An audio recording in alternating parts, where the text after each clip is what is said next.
அமித்ஷா அவர்கள் பேசும்போது கூட ஸ்டாலினுக்கு இருக்கிற ஒரே நோக்கம் உதயநிதியை முதலமைச்சராக்குவதுதான்.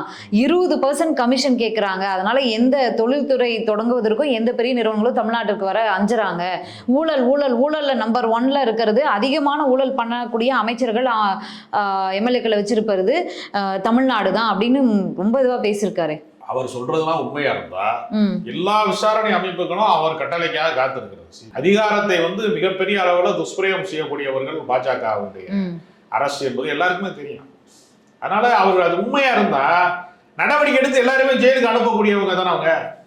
யாரையுமே விடக்கூடிய ஆட்கள் கிடையாதுல்ல. அதனால இவர் கண்ணாடி முன்னாடி நின்று பேசுறாராங்கிற சந்தேகம் நமக்கு வருது. அமித்ஷா சுய விமர்சனம் செய்து கொண்டாரா?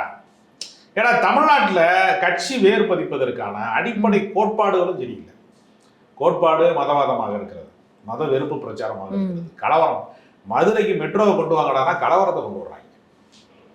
ட்ரெயின் வந்தால் நாங்கள் ஏறி போகலாம், வேலைக்கு போகலாம், நல்லது கெட்டதுக்கு போகலான்னு மதுரைக்காரன் கேட்டால் கலவரத்துக்கு ஆளை கூட்டிகிட்டு வர்றாங்க. அப்போ எப்படி ஓட்டு போடுவேன்?